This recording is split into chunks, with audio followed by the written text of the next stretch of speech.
Okay.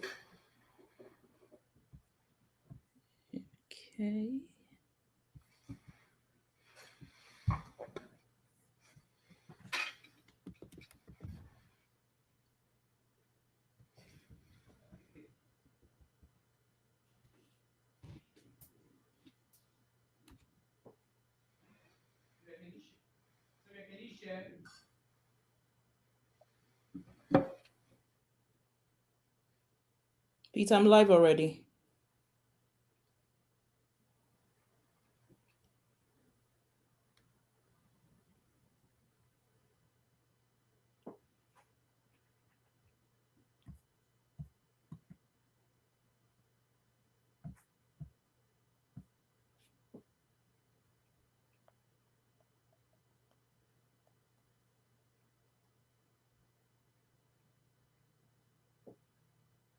Okay.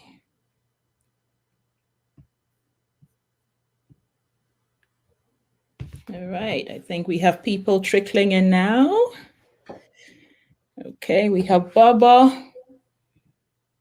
Guys, can you post something in the chat? Let us know that you're here. Maybe you can say hi to Mandell. Let us know where you're dialing in from.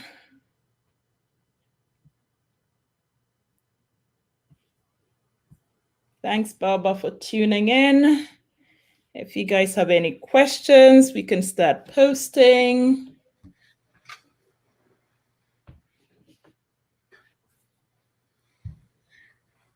We have Amanya Design here. We have Peter on. Hello, guys. Hello, hello, hello. Thank you for tuning in. We have Nikki. Hi, Nikki.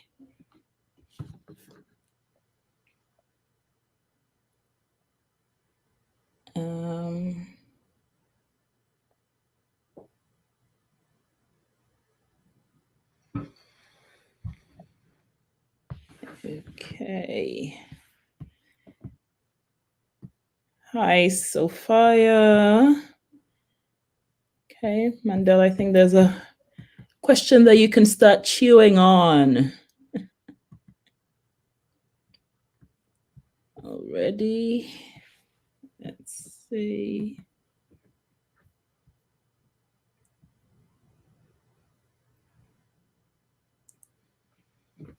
All right. We have Alex. We have Amanya Design. Amanya Design is saying hi, Mandel and Sylvia. Hi, Anna. Quake 105. Okay, we've got another question there. Hi, Samantha. Hi, hi, hi. Let's see. Let's have more people join in and then we can start talking. We don't want anyone to miss anything.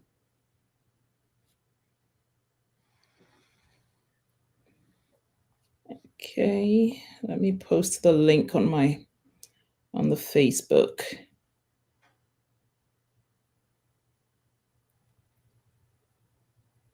Make sure everybody knows where we are.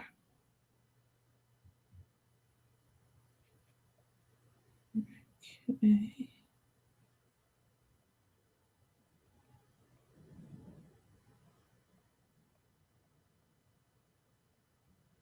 Oh, hello, Senna.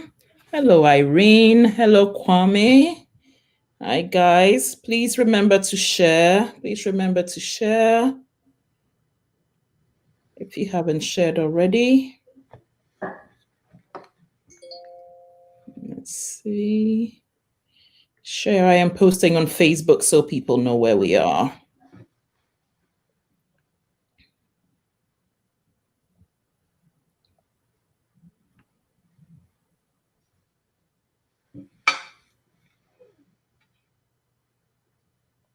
Okay. Hi, Ajwa. Ajwa is on.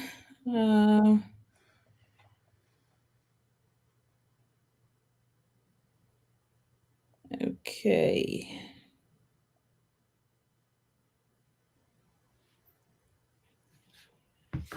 All right. Hello, Sheila. Hi, Sheila. think we've got about 20 people on. Shall we? Maybe Mandell, we can start. Mandell has some news. He's got some exciting news this week that he wanted to share with us. Mandell, I won't take the wind out of your sail. I want Yeah, you please, to give everyone the honors. please don't. I got my ancestry results back from 23andMe. I procrastinated on doing this. My wife and I, we did it a few weeks back, and the results came in a couple days ago.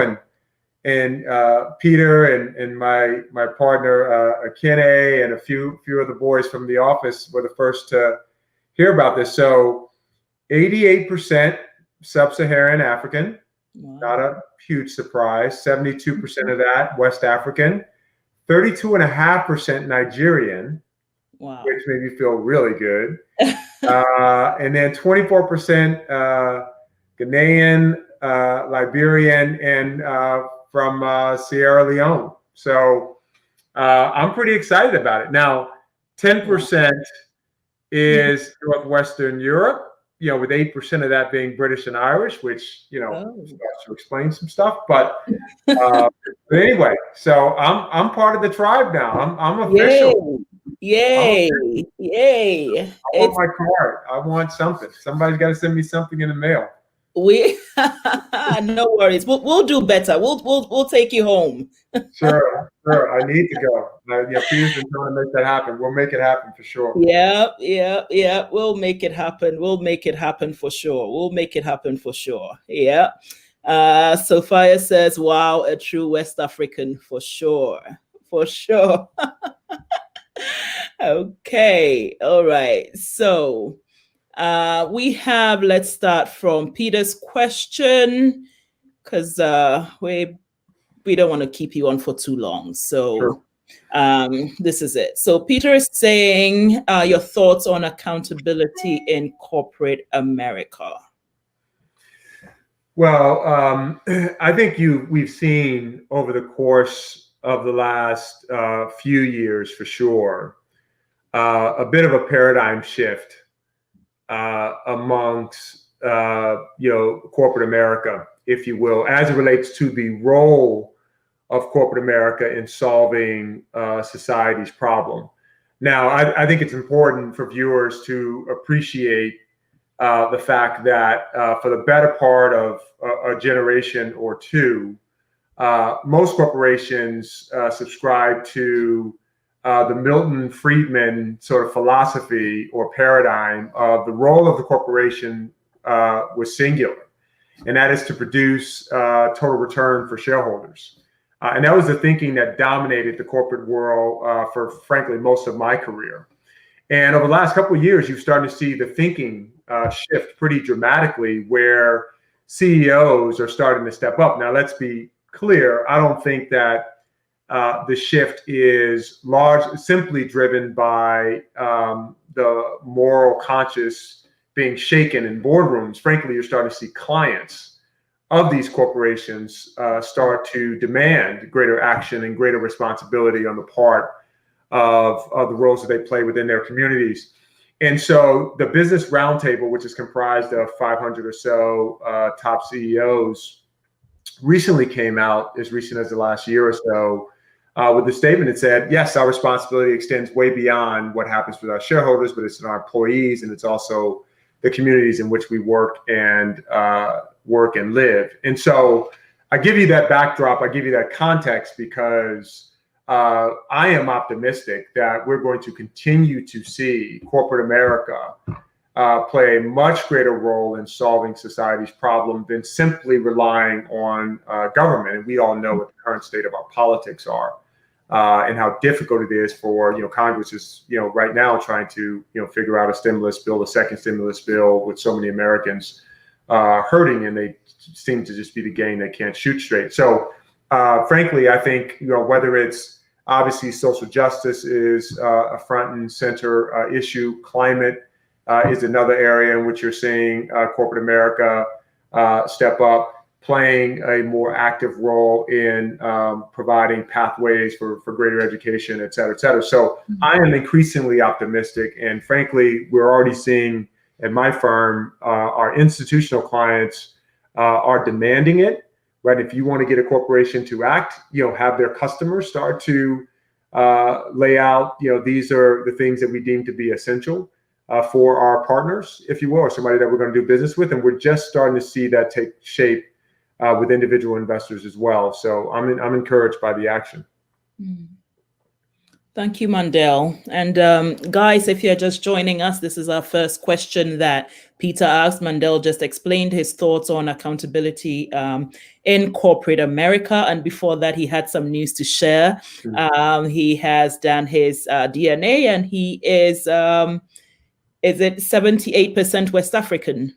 70, it's 88% sub-Saharan African, but 72% of that is West African. Is West African. Okay. All right. So guys, he's officially African. So if you have, he's asking for you guys to send him his dues. So if you have anything, I will collect and I will send it on to him, right, Mandell? I believe Mandell, trust me. I will send anything that you guys send on. And thank you guys for sending, for joining us. We have 28 strong. Thank you for joining. If you're here and you haven't subscribed to our YouTube channel, this is a great time to subscribe. We keep looking to bring you great content week after week, and we would love it if you guys subscribe to us. So our next question is from Quake 105, and they're saying, have you ever felt inadequate for a role or anything, and what did you do about it? Thanks for the question, Quake 105. The reality is, every time I've made a big move in my career, and I won't bore you with all the changes I've had over my 28 years, but I'll just talk about two of the more recent ones. So one is when I left wealth management to run marketing for Morgan Stanley. As I mentioned, when Sylvia and I were having a chat about it, I didn't grow up in marketing. I don't consider myself to be particularly creative. And I felt, to your question, wholly inadequate to step into this role that was incredibly visible on the part of the organization. And we talked quite a bit about insecurities and things of that nature. And so there were more than a few nights of staring at the ceiling at 3 a.m. How am I going to add value? What are the mighty few sort of areas that I can particularly, sort of lean in and put a few points on the board. But I will tell you, this is where experience is incredibly helpful, because as we talked about, Sylvia, sometimes you got to reflect back on those moments in which moments where you doubted yourself and somehow you got through that. And just remind yourself that you are, right, an overcomer. You are the type of you have the skills to figure these things out. The self-talk. The self-talk. And yes, having a great team around me, folks who were able to address or had the specialization that made up for the gaps that I had. And then I had to remind myself of areas of competency that I brought to the role that I can lean into while I learn some of those other things. And as that's happened, when I left the marketing job and I came to run PWM, while I grew up in wealth management, there were elements of this role that I hadn't attacked in the past. And so again, you got to remind yourself, again, that self-talk of, there's a bit of opportunity cost. It takes a little bit of time to figure some of this stuff out, but don't be so hard on yourself. Give yourself that runway to learn your craft, to get acquainted, comfortable with the remit, and then you'll start to add value over time. But it's a bit of a J curve. Like, you start something, you feel like you go underwater initially, you work your tail off, lean on your team and folks who've got the expertise, and then just trust the process. Over time, you'll start to add value. And again, the more you do that, the more comfortable you'll get with stepping into those uncertain roles and not roles, but stepping into uncertainty and embracing the inadequacy, knowing that over time you're going to get on the other side of it. Great. Amazing. Thank you, Mandell. And we have a comment from Anna that said, great story to your initial story. If you're joining us, it's a live Q&A with Mandell Crawley, who spoke to us. We just finished his interview. He spoke to us for almost an hour about his life growing up and his journey through corporate America, growing up from West Side Chicago and now blazing through Wall Street. Mandell, so Kwame says, how did you overcome the loss of your parents at such a young age? Yeah, I think for any of your viewers, thank you for the question, Kwame. I think any of your viewers who've lost a parent, particularly if they lost a parent at a young age, I don't know if you ever get over it. Mm-hmm. You know, I don't know if those are the words that I would use. There's clearly a normalization that happens in the process. Like Mother's Day was an awful day for me for a long time as a young guy. At my church, we used to, every Mother's Day, we would the choir would all get a rose, and then each choir member would be able to go out in the audience and give their mother a rose. And obviously my mother wasn't there. And, you know, dealing with that was like an annual sort of reinforcement. So I don't know if it ever leaves you. In fact, I would credit my personal reality. I would credit it as being fuel for motivating me. Like in some respects, it became not a chip on the shoulder, but I truly wanted to make sure that my mom was proud of me. And as I may have mentioned when we were chatting, you know, she passed away days before my second birthday. So the sad reality is I have no memories of her. Wow. Right. I don't remember. Your second birthday, did you say? Second birthday. It was days, but she died on the 26th. My birthday was on the 30th of May. Oh, wow. And I was turning 2 years old. So I don't remember her voice. I don't remember what she looked like. There's nothing in the physical world that I remember. I just have pictures. And then I have her sisters and my aunts, who I'm very close with. You know, they would try to fill in some of the blanks. So there's always been this, you know, wanting, if you will, on some level. But I do understand that she was particularly driven. I do understand that she had a lean towards business. And for me, it had always been something that, you know, in terms of my career, my story, and my character, I just want her to be proud of me. And so that's how I would answer that. And then my dad, you know, my father he was just, you know, and we all probably have folks like this in our families. He really wanted to be better than he was. Right. And, you know, he was so broken. And I knew he hated his situation. And in many ways, he died when my mom died. Like his spirit died when my mom died. And I'm not letting him off the hook, because again, he made his share of mistakes for sure. But, you know, when he was killed, in some ways, and not that you wish it for him, but you know, he was kind of relieved, I think, taken out of what had been a tough life. But even with him, it's, you know, I want to be the man that I know he wanted to be, in some respects. But for both of them, you know, they're with me in their own way. Right. But I don't think you ever really get over it, to be fair.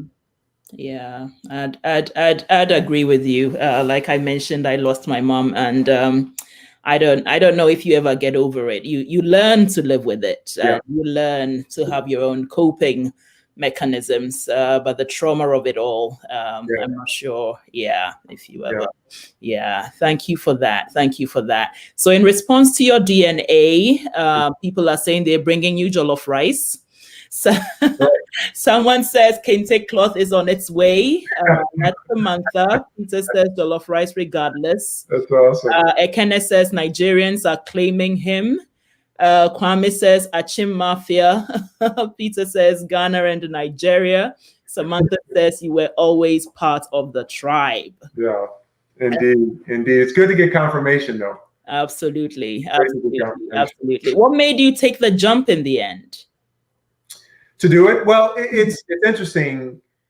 And for your viewers who are born and raised here in America, I suspect they can appreciate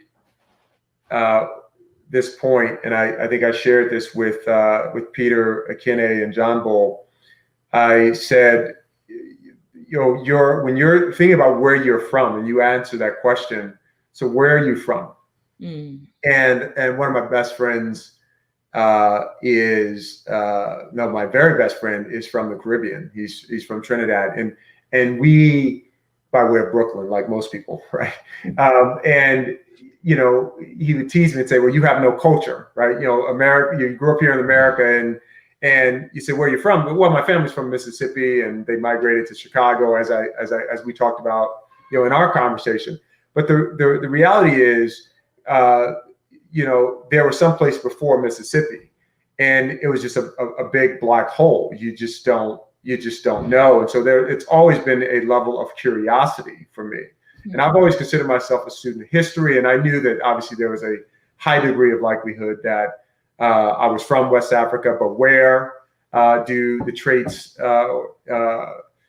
ultimately link back to, and just not, truly knowing. This gives some level of clarity. And my wife took the same DNA test, Allison, who you met, Sylvia, and she's 60% Spain and Portuguese. Oh, wow. 10% West African, and 23% Native American. Oh. And so, given the role that the Portuguese and the Spaniards played in the slave trade, I've been giving her a hard time since we found out these results, just as an aside. Anyway. That is hilarious. That's hilarious. We have Wendy saying, how do you see the industry changing for minorities over the next 10 years? Great. Hey, Wendy, thank you very much for the question. I am, I'm not naive about the challenges that we are trying to attack, meaning change tends to move at glacier speed. It never quite seems to be fast enough.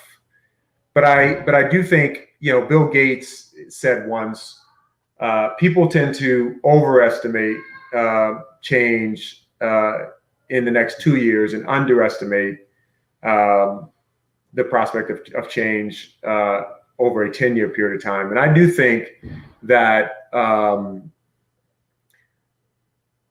the tailwinds that, not just the financial services industry, but a lot of these industries are starting to experience gives me a great deal of optimism that essentially the next generation of leaders that start to come into the business will be beneficiaries of a lot of the work and a lot of the caloric burn that we're putting in right now to change the face of said industries or of said companies, et cetera. We got a long road ahead. There's a lot of work that remains to be done. But I think as this country continues to tan, and we all know that is the thing that is driving the fear of a lot of folks across the country. I just think it's inevitable that this force that's coming, right? And again, our kids and young people of color, they're so much more prepared than we were coming into,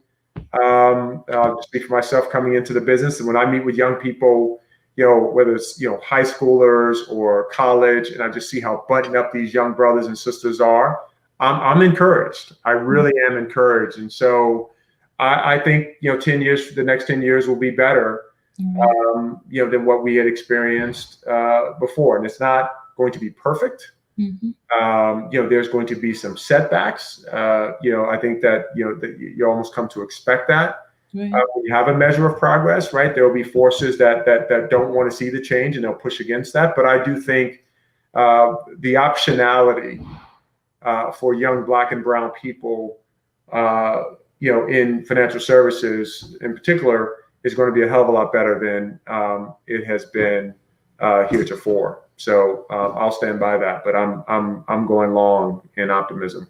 Optimistic, absolutely. Okay, so we have Nikki saying, "Hi Mandel, you quoted Good to Great. What are some of the other books that you have read that have had the greatest impact on you?" Wow. That's a great question. I'm making notes. It is. I've got a few. So Malcolm Gladwell, it should be said, is one of my favorite authors. And so I've read pretty much everything that he's published. But Outliers is a great read. David and Goliath, another Malcolm Gladwell book, is fantastic. I'd also encourage folks to read a book by this guy, David Goggins, Can't Hurt Me. And you want to talk about, basically callousing your mind. I talked about self-confidence and how important self-confidence is, and just resiliency. David Goggins in the book Can't Hurt Me is just an unbelievable story of a guy who, in many respects, didn't come from a whole lot, Right. grew up in a very abusive home, and transformed himself essentially by challenging himself to go into what I would call the deep, deep waters of doubt, and essentially manufactured like this superhuman ability to endure pain. And so I don't want to give the book away, but David Goggins' Can't Hurt Me is a must read in my view. There's another book that I'd say played a huge role in some of the tools that I try to use. Atomic Habits by the author is James Clear. That's another great book. I mean, essentially, you can have the will to want to do great things, but if you don't have the processes or the systems in place to attack them, you're essentially just going to be all over the place. So Atomic Habits is another. And the last one I'd leave you with, Sylvia, is The Ride of a Lifetime by I'm blanking, CEO of Walt Disney, Bob Iger.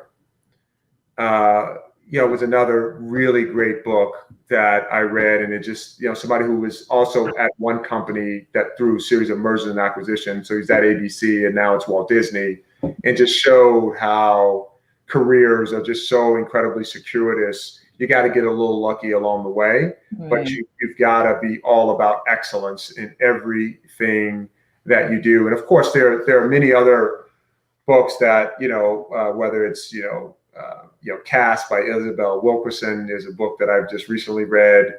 And there's so many other. James Baldwin is probably my all-time favorite author. So there's obviously books about the culture that I could bore you, your readers, your viewers with, but I figured I'd keep it in maybe the self-help. Lastly, The Four Agreements. The Four Agreements. The Four Agreements.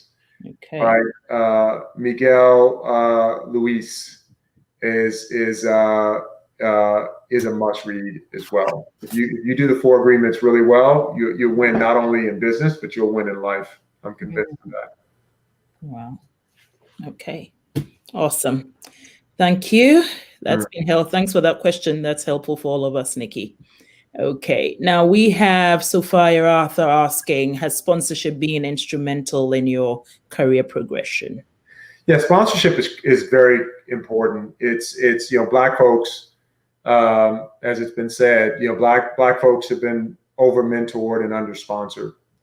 And that gets to the thing that we talked about, Sylvia, how not having enough folks who look like us at senior levels of an organization, or essentially at the table, or as they said in the musical Hamilton, in the room where it happens, right? And not having, and I'm not suggesting that sponsorship can only come from people who look like you, but not having folks who have an equity stake in your success and in your progress, and in your promotion, puts you at a structural disadvantage without question. Now, I've been very fortunate to have folks in said rooms that have been willing to make a bet on me, right? Put me in stretch assignments, to take me and put me in the marketing job, even though I didn't come from marketing, to put me in the private wealth business, run the private wealth business, even though I had never been a private wealth advisor, and so on and so forth. So having folks, and look, sometimes you can nurture that, right? You can nurture the sponsorship. Sometimes you get, lucky. But what I will say, one of the most important factors in creating, or I should say accumulating sponsorship, is you got to crush the assignment that you have. A lot of times we get frustrated and we throw our hands up, and and not that the frustration isn't justified, but if you're not performing at a very high level, essentially your credibility, right? You start to leak a little bit of fuel in terms of your credibility, because if you can't, this expression, be where your feet are, if you can't demonstrate on a day-to-day basis that you're performing at a very high level, but yet you're demanding greater support and things of that nature, somehow it rings a bit more hollow. But so that's sort of one part of it. And essentially what I'm saying, and maybe I'm not doing a great job of articulating it, is control what you can control, right? And that's the adage that we've all sort of grown up with in some respects, is we always have to be twice as good. Right. Like, I believe that mantra, right? Even if folks look me in the eye and say, no, it's not true, that's how I operate. Like, I've got to be twice as good, and hopefully folks will take notice. Now, there are some times where you may be at a place where it just doesn't come, and you need to take your ball and go do what you do and take your excellence someplace else. Right. But I think if you perform really well, on balance, right, folks will take an interest, particularly in the environment that we now find ourselves in. Again, back to my optimism. Right. I think that you stand a chance to have folks who are not just willing to give you advice, because that's what a lot of mentors like to do. That's kind of easy, to be candid. Sponsorship is a whole nother thing, where somebody's willing to put the proverbial shoulder behind you, and that's where, again, this accountability of the corporate world has to continue to, and that's just to Peter's question, corporations have to be held accountable for making sure that the sponsorship expands. But it was essential for me, no doubt about it. Right. We'll move on to the next question from Ekene that says, how far do you think you can take your career, and what compromises do you think you'll have to make to get there?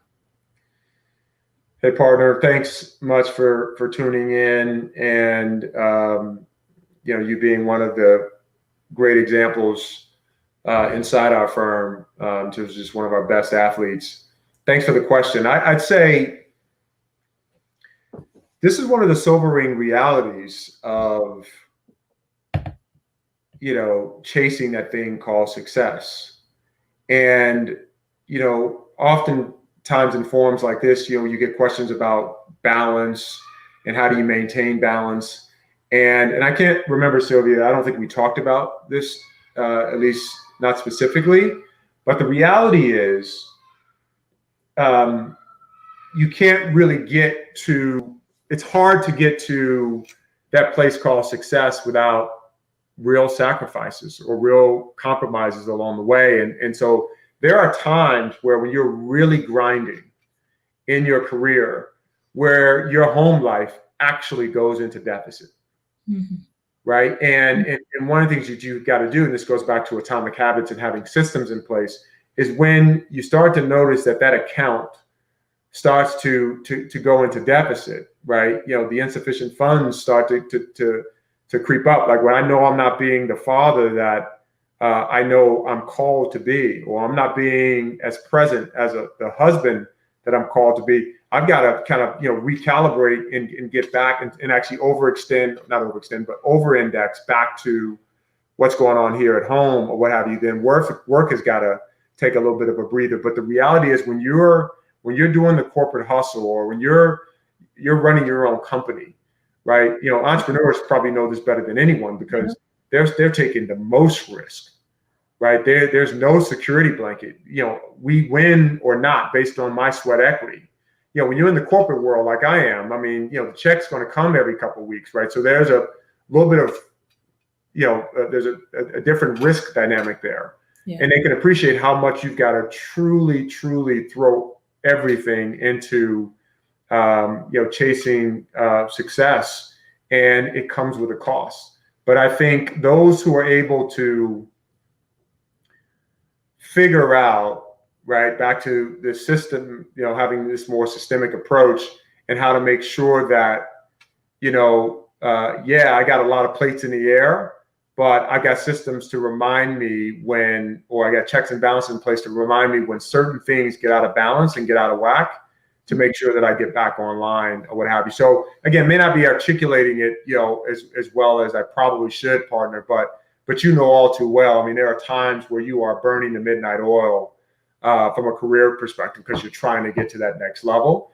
And as my old Sunday school teacher said, there are only 24 hours in a day, right? And it is truly how you use your 24 hours that truly dictates, wins versus losses. And so from a career perspective, going back to the book Outliers, if you want to be great, I don't care if you're Steve Jobs, Bill Gates, Steph Curry, Rory McIlroy, Muhammad Ali, right? If you want to be great, you got to burn the calories, right? And he talks about this principle of 10,000 hours, right? Why is Steph Curry the greatest shooter we've ever seen in the NBA? He is probably in the gym right now shooting shots right now, right? And so you got to burn the calories, but you got to figure out how to do it in such a way where you don't completely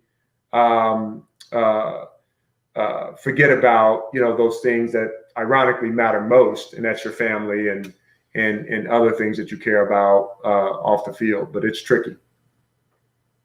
Awesome. Mandell, we said 30 minutes and we're going. Is that okay? Can we take a few? Sure. I'll take a couple more. Okay. All right.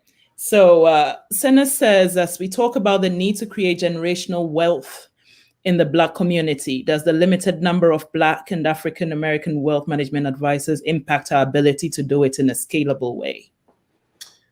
So I think it's critically important for us to have far greater representation of Black faces who are advising clients in terms of just the essential principles of wealth creation and ensuring that you can stand against the risk of longevity risk or mortality risk, et cetera. But I would argue that the greater need is to have systems and policies in place that support Black wealth generation, right? So it's this chicken and egg thing, because ironically, and again, this is obviously is in my line of work, where you have such low representation of Black folks who are advisors, because as we all know, a lot of folks, want to do business with, or they want their advisors to be folks who look like them. And so it's only for those advisors who are able to, please join me in this analogy, I'm going to be a little aggressive here. You've got to be Will Smith if you want to be a successful Black advisor. You've got to be Denzel Washington. You've got to be Kerry Washington. You've got to have the ability to cross over, right? To be a successful Black financial advisor today, because there's not enough wealth, right, in our communities, right? We, on balance, we got 1/10 of the wealth of white folks, right? So it's again chicken or egg. So I think as we generate more wealth, and I do believe that this era of Black excellence is happening. Clearly, so many of us, right? The fact that, Sylvia, you have this platform, you are your ancestors' wildest dreams, right? You are your ancestors' wildest dreams. The fact that you actually have this platform and that you and I are actually having this dialogue. So progress is happening, but as our wealth continues to expand, that is going to beget more Black wealth advisors, right? Because Black wealth advisors will be there to serve folks that look like us. Now, I'm not suggesting, obviously, we can walk and chew gum at the same time, and organizations need to do a better job, mine included, on bringing more Black folks into the industry. But I think we all have to understand the challenge here is it's easier to reproduce another Mandell Crawley, not to talk in the third person. It's easier to reproduce an Akene or a Peter. It's easier to reproduce corporate executives, right? It's harder to produce wealth managers because that's a societal thing, right? Getting individuals to say, hey, I want you to manage my money, right?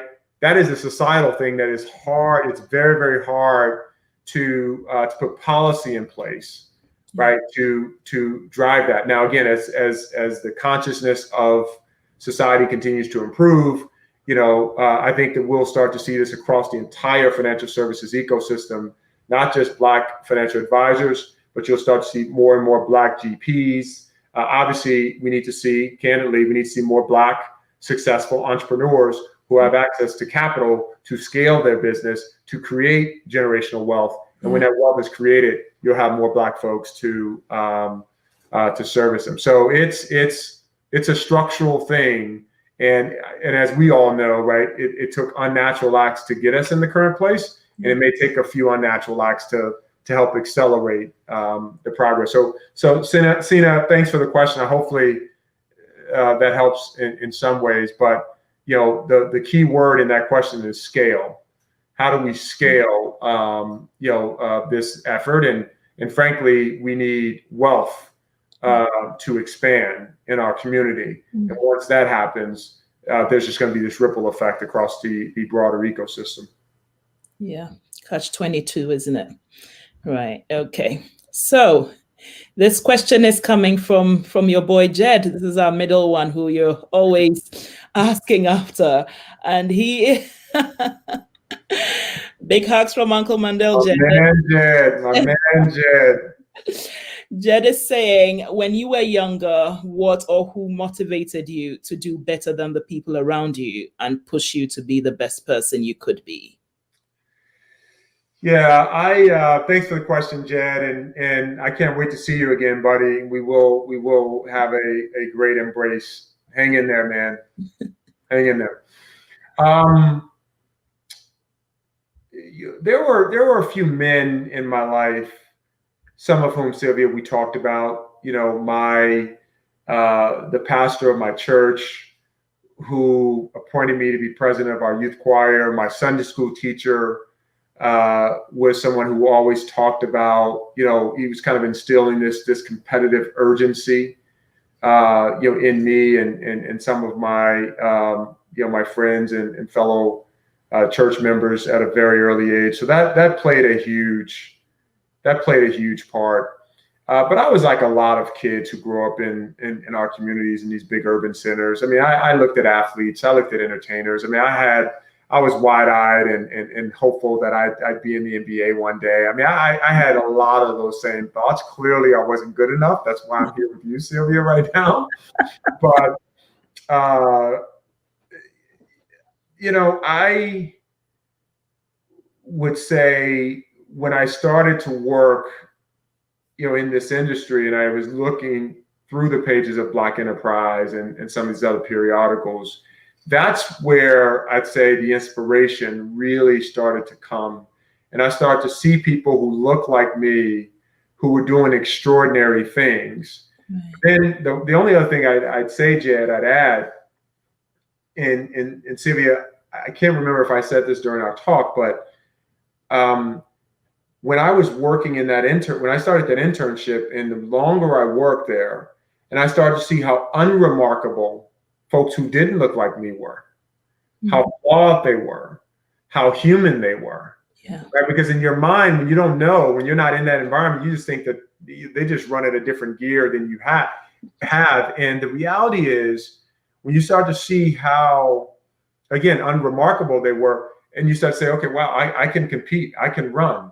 And not only can I do that, right? In some cases, I may even have more game. And when I moved to New York, and I didn't have the ability to go to some of the schools that were represented on that trading floor, that much bigger trading floor that I worked on, that became a chip on the shoulder.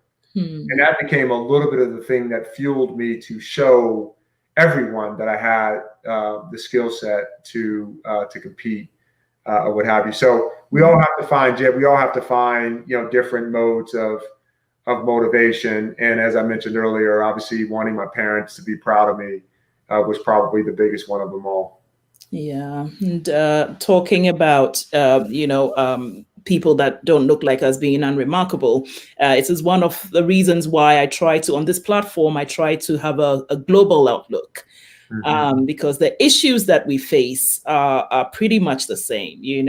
My guest who spoke on breast cancer was from Bangladesh. Her fears, resilience, it's very much the same as my friends who have gone through the same. You have people from London, going through. So it's really very much, what it is. So our last question there are a few more, but unfortunately I said 20 to 30 minutes to Mandell, and we're 46 minutes in, and it's a Sunday, so we don't want to take too much time from his family. So this will be our last question, and it says, what's your advice for young kids who are looking to get into banking? Yeah, I'll say a couple of things. One, be amazing students. Starts in the classroom. And really working hard, because you are what your track record says you are.